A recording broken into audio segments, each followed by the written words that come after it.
You know what? I really like Dune, the books, the series, the Frank Herbert books, the six books that make up Frank Herbert's Dune series. Not trilogy, not, but, whatever you call six books. I guess it would just be a sexology. No, that sounds wrong.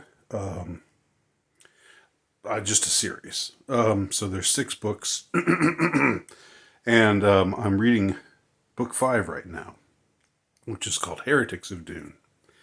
And I realize that I'm on the fifth book in the series, and I still kind of only halfway understand this universe that Frank Herbert has crafted. Uh, you know, with such complexity, there's so many factions, who are vying for power and vying for control. And for example, There's Chom, which is all capital letters, CHOAM. I don't know what that stands for, and I'm not sure what they do, but they're like heavy hitters. They've been in it from the beginning. And like another thing about this series is, some series, like you say six books. Okay, you'd think how much time elapses between the first book and the last book in the series. You'd think maybe a couple of years, maybe 5 years, maybe 10 years. No, try like 300,000 or 500,000, something like that.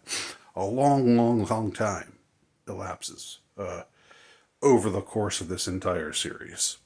Um, so anyway, you got all the factions. You got CHOAM, which is all capital letters, an acronym for something, I don't know what.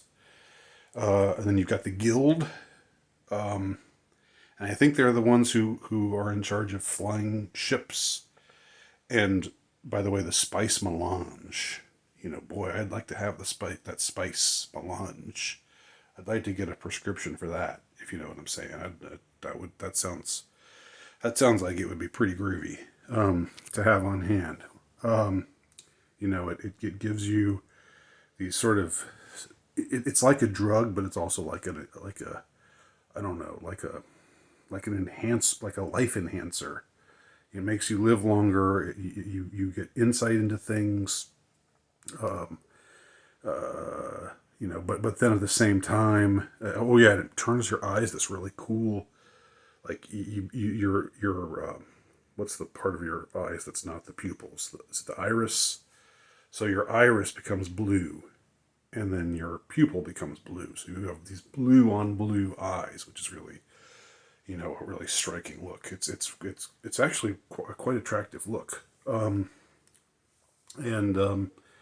So that's what you look like when you've become a spice addict, and the spice is what's uh, given off by the sandworms who live on Dune, which is also called Arrakis. But near the end of the series, it's just called Rakis. So it goes from Arrakis to Rakis, but it's also Dune, which is what the whole series is. It's all Dune this, Dune that.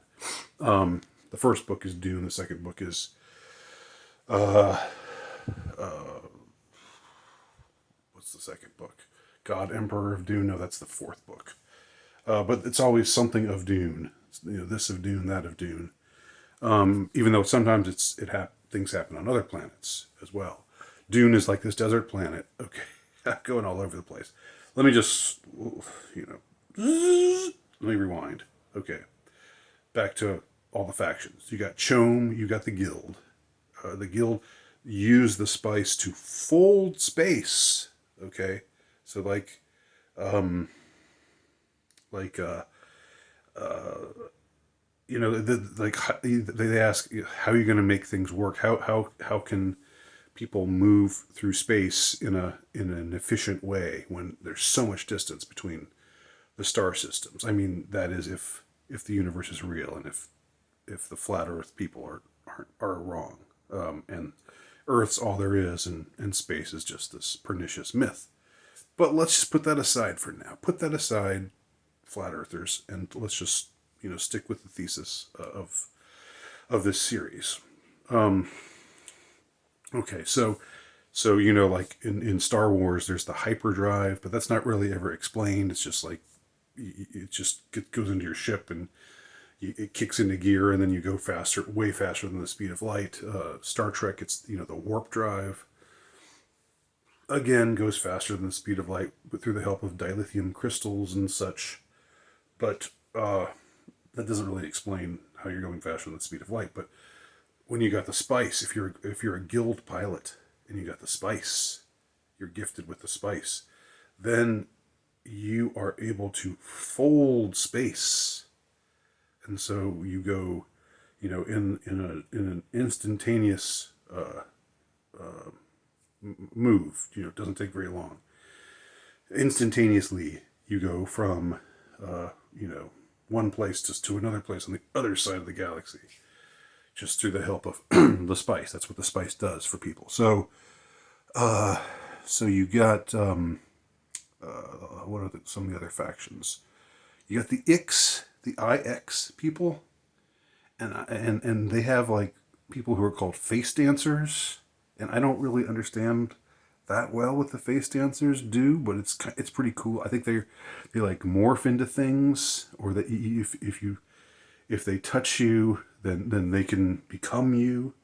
But I don't know why they're called dancers. And then there's the fish speakers, but I don't know why they're called fish speakers. And I've read, again, I'm on book 5 of the 6 books in this series, and there's just lots of stuff I still don't exactly get. But I'm not complaining. It's fascinating. It's my it's my ignorance. I think it's that I'm just not.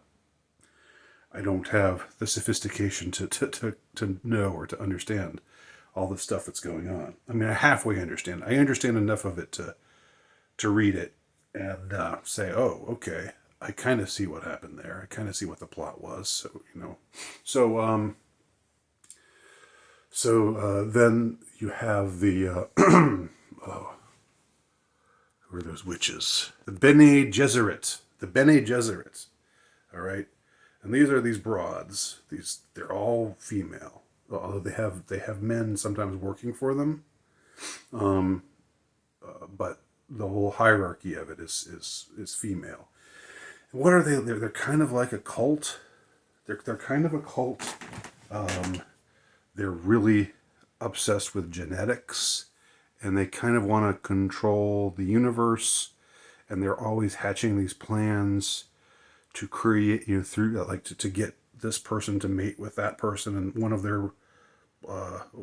their reverend mothers, which makes them sound kind of like nuns, and they are kind of like nuns, but they also have sex sometimes, but usually just for the purpose of getting the sperm from this one person who will then have a child that will have the right kind of genetics to be a savior of a planet or something, and they want that child to mate with this other child. So they're really obsessed with they're eugenicists. I mean, to the core.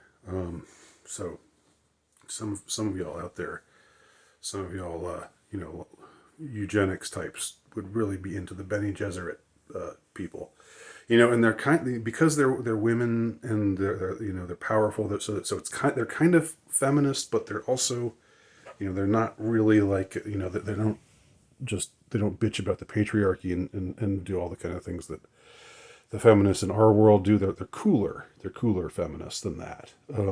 And I picture them as kind of being, sometimes being kind of hot, kind of exotically hot, in these sort of nun-like, wearing this kind of nun-like gear, or costumes, or clothing, or whatever. So that's the Bene Gesserit. They're also players on the scene. But the Ix create what are called gulas. Gulas are like clones, but they're not clones. A gula is, well, it takes like the genetics of a person and it creates that person again. So he grows up, not really knowing who he is, and then later that gets imprinted on him through the help of a Bene Gesserit, sort of mentor who acts as his mother at some point, and then it's implied at some point further on will kind of be his lover, and so there's like all this kind of semi kinky stuff, but it mostly just gets hinted at. It's classy, This isn't space porn. It's classy. So this the more sort of racy stuff just more just sort of gets hinted at. But Frank Herbert he's too much of a class act to really fixate on that stuff. And so you got this gula. So like it seemed as though if you read or saw any of the various movies of Dune, you could be forgiven for thinking that Paul Paul Atreides, or as he comes to be known as Maudib, or as he also comes to be known, the Kwisatz Haderach. You might think that he's the main character of the series, but really, no, not so much. He's the main character of the first book and kind of the second book, and he's a little bit in the third book. But the character who keeps turning up over and over and over again is this guy named Duncan Idaho. Now, think of that. Think of how ballsy Herbert is as an author. Like, it's hundreds of thousands of years in the future, and it's this incredibly complex universe with all these different power factions, only some of which I've summarized so far. And yet you create a character named Duncan Idaho. I mean, that's like, like it almost seems corny, but it's so cool that he would just have the guts to create a character with a name like that, like Duncan Idaho, which sounds more like I don't know, kind of sounds like a cowboy in the Old West or something. But no, he's like how would you describe him? He's just like this warrior guy, this really tough badass warrior guy who had this really terrible upbringing because he was abused by the Harkonnens, who I think are supposedly the Harkonnens. So Harkonnen. I've heard it both ways, but it seems like lately the trend has been to call them the Harkonnens. So he was abused by the Harkonnens, and the Harkonnens and the Atreides families both existed like in the first few books of the series, but then by book 4 and 5 they were sort of out of the picture, and it was all these other factions like the Ix and the Bene Gesserit are still around. They're around from the very beginning to the very end of this series, but and Chom and the Ix. I already said the Ix, didn't I? And the fish dancers. No, the fish singers. No, the fish speakers. Which I still don't know why are they fish? What makes them fish? Again, I'm lost with a lot of this stuff, but there's enough of it that's interesting to just kind of, I don't know, keep me going. And so I do. I keep reading, even though I'm sort of just like, huh? Part of me is always just sort of lingering behind. But again, that's on me. That's not on Frank Herbert. So let's see, what else is there to say? Oh, so Duncan Idaho keeps coming back over and over and over again, and it's like a clone of himself, but it's not a clone. He's not a clone. He's called a Ghoula, Ghoula, and the only people in the universe. And by the way, the universe is all people, right? There are no aliens in the Frank Herbert Dune universe. And there's no computers. in the Frank Herbert Dune universe. Um, because a long time ago, they had problems with computers. They were like the AI were going to take over, and so they declared a jihad. They declared the Butlerian jihad against against the AI, and they wiped them all out. And now instead of computers, they have human computers called Mentat, uh, which is men. I don't know what it's like, a shortening of something, or it sounds like it is, but I don't know. I can't think of what the shortening of what two words or more it's shortening. But in any case, a mentat is a human computer, somebody who just like a walking encyclopedia. I take it they still have encyclopedias like in book form, but just not in not in machine form. Um, so that's kind of cool that it's like science fiction and it's in outer space and other planets and stuff. But everybody's human. All these power factions. Some of whom I kind of know what they are, some of whom I don't know at all what they are, and some of whom I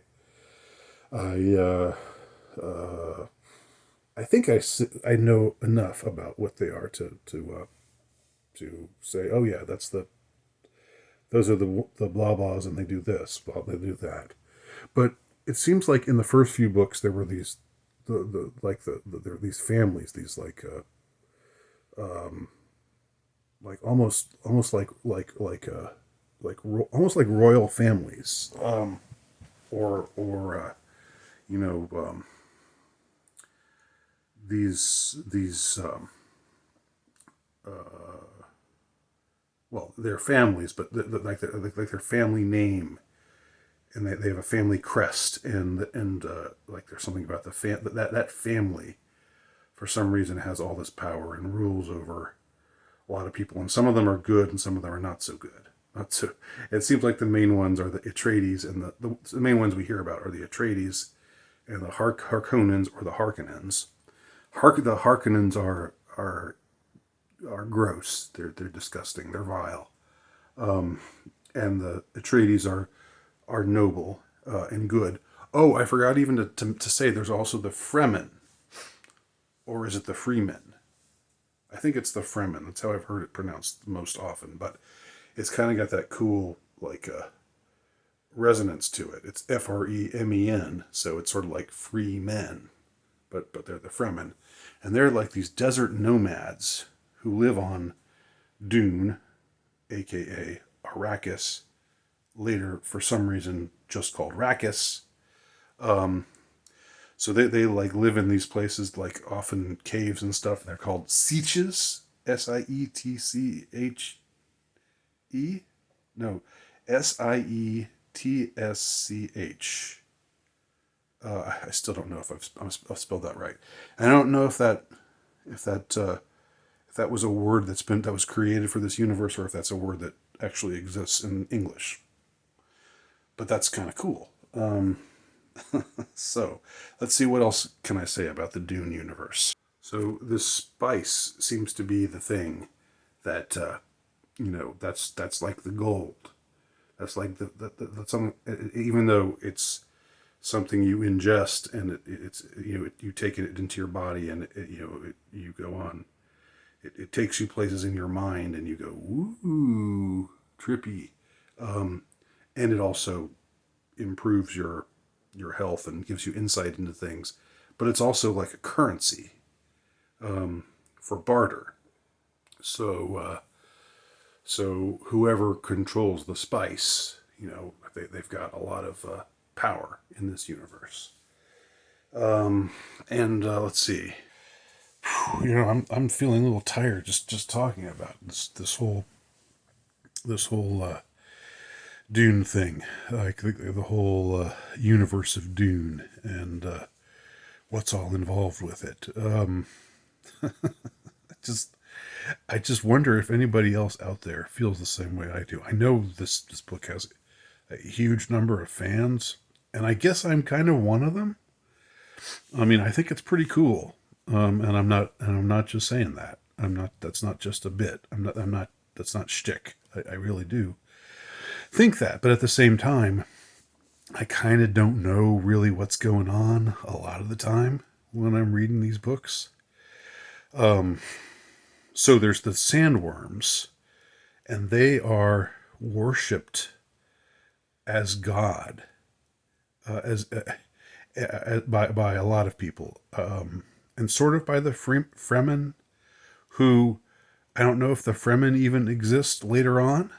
Like all of these families and like tribes that were there very prominently in the early books. By the time book 5 rolls around, I'm on book 5 right now. I haven't read book 6 yet. But by the time book 5 rolls around, the Atreides aren't really there anymore. I mean, there's like traces of their DNA. There's traces of their genes, which the Bene Gesserit, want to capture and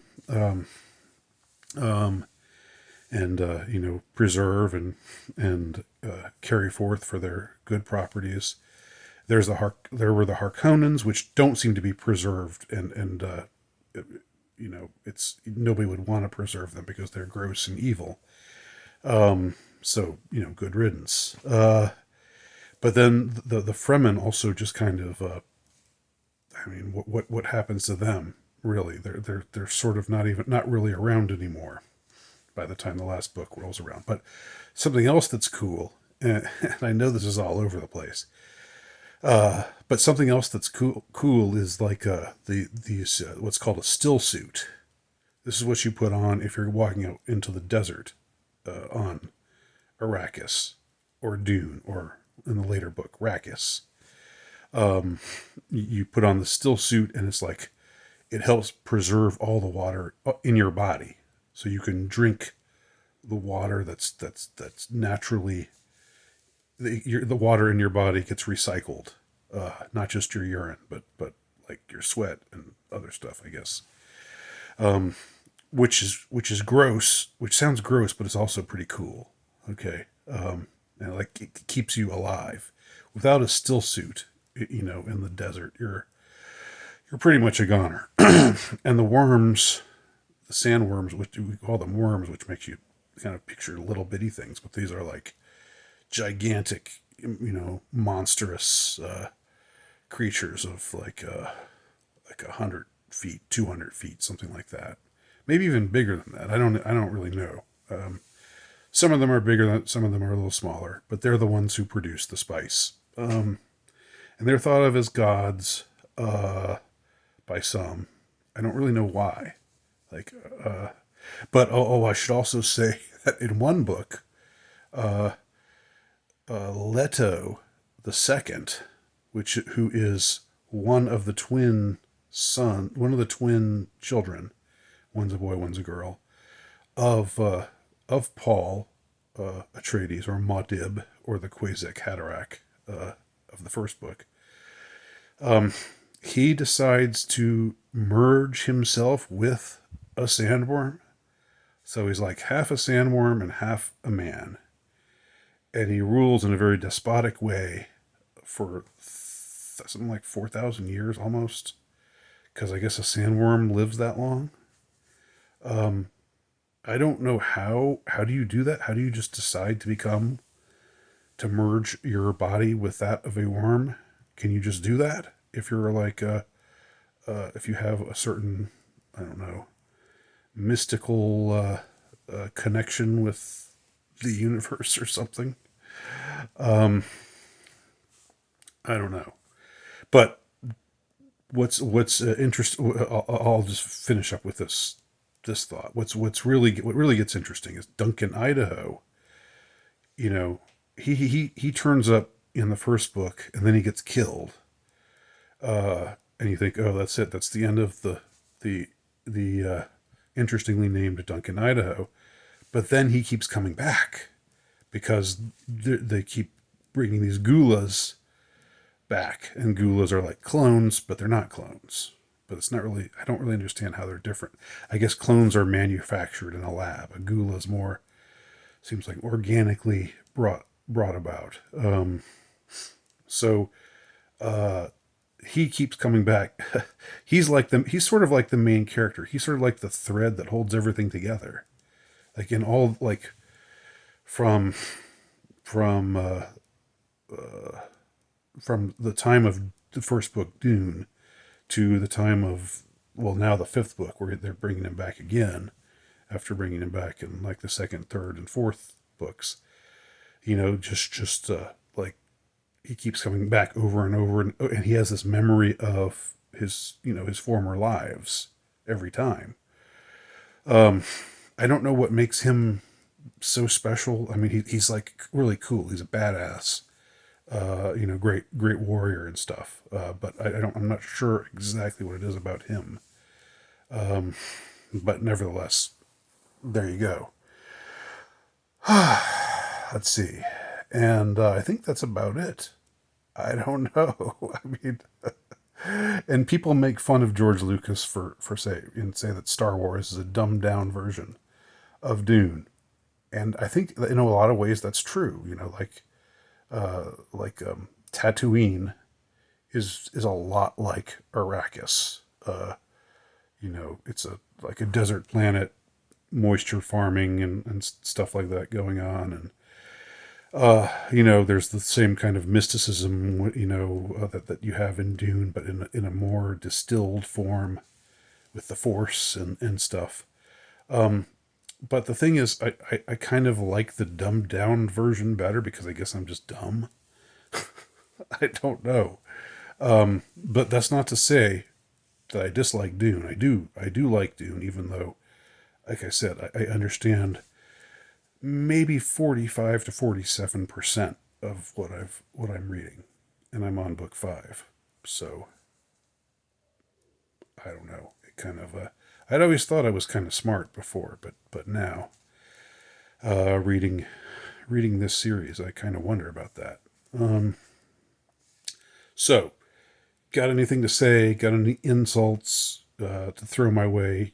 Want to say stuff about my appearance, and I don't know, just put me down, make me feel like trash. That's what the internet is all about.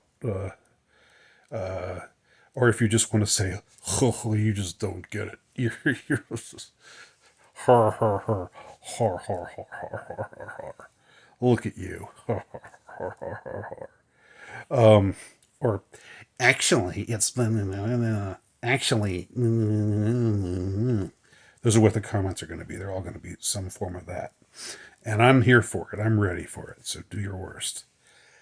That's Dune, folks. That's Dune in a nutshell. Or in a spice shell. I don't know. I'm trying to think of some saying that would work within the universe of Dune, but I can't think of anything. So